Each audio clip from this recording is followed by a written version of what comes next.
ఏంటంటే వైసీపీకి గతంలో వచ్చిన సీట్లు రాకపోవచ్చు. సార్ జగన్ చెప్పినటువంటి 151 దాటి వస్తే మిరాకిలే. ఏ సంస్థ కూడా ఇంతవరకు 151 దాటితేనైతే అది ఇచ్చినట్లేదు. సో అందువల్ల వైసీపీకి దెబ్బ తగలబోతాం. మనం డే 1 నుంచి మన విశ్లేషణలో నాలాంటి వాళ్ళు చెప్తూనే ఉన్నాం, వైసీపీకి భారీగా దెబ్బ తగలబోతుంది. ఆ భారీగా దెబ్బ తగలడం వల్లనే వైసీపీ ఓడిపోతుందన్న వాతావరణం రావడానికి కారణం ఏంటంటే ఇప్పుడు 151 సీట్లు, ఇప్పుడు మీరు చెప్పిన ఆరా సంస్థ ప్రకారం 94, అంటే మామూలు విషయం కాదుగా. 57 సీట్లు పోతున్నాయంటే నియర్లీ 40% సీట్లు పోతున్నాయి. 40% సీట్లు పోతున్న సమయంలో ఓడిపోతున్నట్టు కనబడుతుంది, ఇంకేం కనబడుతుంది? సో 88 మ్యాజిక్ ఫిగర్ అంటే 94 అంటే ఎంత 6 కదా. It can happen anyway. ఇప్పుడు శాంప్లింగ్ ఎర్రర్ అయితే ఒక 5% తీసుకున్నా కూడా 6 సీట్లు అటు ఇటు కావచ్చు. సో 94 ఇచ్చారు ఆరా. సో ఒక 5% శాంప్లింగ్ ఎర్రర్ అనుకుందాం. 5% శాంప్లింగ్ ఎర్రర్ అన్నా కూడా నీకు 7-8 సీట్స్ అటు ఇటు కావచ్చు కదా. 7-8 సీట్స్ అటు ఇటు అయితే మారిపోతుంది కదా. ఎందుకంటే ఈ ఆంధ్రప్రదేశ్కి వచ్చే వరకు ఇంకా స్టోరీ స్టిల్ అన్ఫోల్డింగ్, అంటే ఇంకా ఆ జిక్స పజిల్ ఓపెన్ కాలే. సో అందువల్ల స్టిల్ ఎందుకుంది అంటే, ఒకటి వైసీపీకి భారీగా దెబ్బ తగలబోతున్న నిజం. వాళ్ళు అధికారంలోకి వస్తారని చెప్పిన సంస్థలు కూడా వైసీపీకి దెబ్బ తగలబోతుందని చెప్తున్నారు కదా. కూటమి పవర్ఫుల్ ఫైట్ ఇచ్చిందనే నిజం, అనుమానమే లేదు. సో ఇక ఈ రెండిట్లో మాత్రం భిన్నాభిప్రాయం ఏం లేదు. సో కూటమి ఎంత ఇంప్రూవ్ అయింది అధికారం వచ్చేంతనా, వైసీపీ ఎంత దెబ్బతిన్నది అధికారం పోయేంతదా అన్నదే తేలలే. కానీ మొదటి నుంచి చెప్తున్నట్లు వైసీపీ దెబ్బతింటోంది, కూటమి పెరుగుతోంది. కూటమి కట్టడం వల్ల ఈ పోటీ ఇవ్వగలిగింది. సో నేను అందుకే ఎన్నడో చెప్పాను, Pavan Kalyan is the man of the match అని. ఇప్పుడు మీరు అది ప్రూవ్ అవుతుంది కదా. సో ఎవరు గెలిచినా man of the match Pavan Kalyan. Man of the series ఇంకా జగన్నాథ్ చంద్రబాబు తెలియదు. సో అనుమానం లేకుండా ఈ ఎన్నికలు ఇంత ఉత్కంఠభరితంగా తీసుకురాగలిగింది పవన్ కళ్యాణ్ రాజకీయమే. అందువల్ల పవన్ కళ్యాణ్కి still I give the man of the match. So అందువల్ల ఆంధ్రప్రదేశ్కి వచ్చేవరకు ఏమవుతుందంటే, నా అంచనా పెద్ద తేడా ఉండదు, 1 or 2% తేడా ఉంటుంది. సో ఒకవేళ బాగా తేడా ఉంటే సర్ప్రైజింగే. సో అంటే మీకు 2014 ఆంధ్రప్రదేశ్ 5 లక్షల ఓట్లతో టీడీపీ గెలిచింది, కూటమి గెలిచింది, ఎన్డీఏ. 2019లో నాకు గుర్తున్నంత వరకు వైసీపీ 35 లక్షల ఓట్లు ఎక్కువ తెచ్చుకుంది.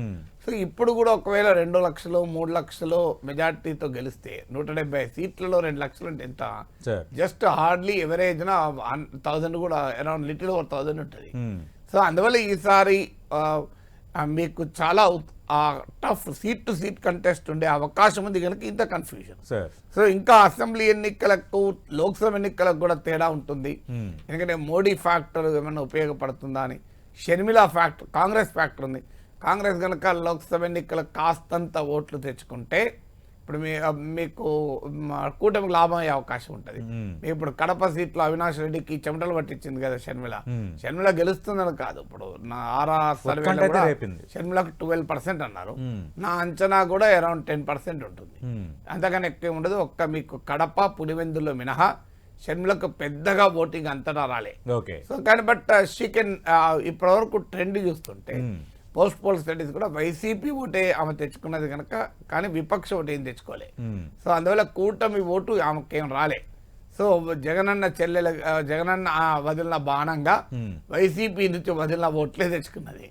సో అందువల్ల ఆ మేరకు వైసీపీకి అసెంబ్లీ ఎన్నికల్లో పెద్ద డ్యామేజ్ చేస్తుందా? ఎందుకంటే ఎంత చేస్తుంది, ఇప్పుడు చాలా నారో కంటెస్ట్ ఉన్నప్పుడు ఏమవుతుందంటే 500 ఓట్లు షర్మిల నాయకత్వంలో కాంగ్రెస్ తెచ్చుకున్నది లాస్ అవుతుంది. అంటే 500 ఓట్లు నేను చెప్పేది వైఎస్ఆర్ కాంగ్రెస్ ఓట్లు. ఆ కాంగ్రెస్ పార్టీ గతంలో 500 రాలేదా, అప్పుడు ఏం కాలేదు కదా అనొచ్చు మీరు. కానీ గతంలో వచ్చిన దానికన్నా షర్మిల ప్రభావంతో జగనన్న చెల్లెలు రాజన్న బిడ్డ రాజశేఖర రెడ్డి అభిమానులను కాన్స్టిట్యున్సీకి 500 తీసుకున్నారు అనుకో, it can make a world of difference.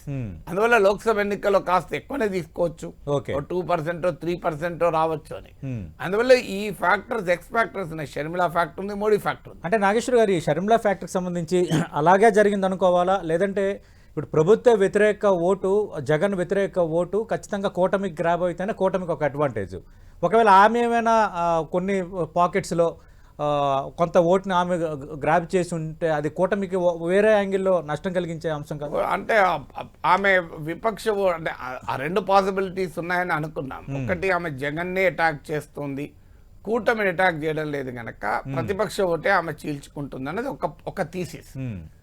అది షర్మిల బిగిన్ అయినప్పుడు అదే థీసిస్, అది ఒక పాసిబిలిటీ. సార్ కానీ షర్మిల ఎలక్షనీరింగ్ కంటిన్యూ అవుతున్న కొద్దీ ఈ పాసిబిలిటీ పోయింది.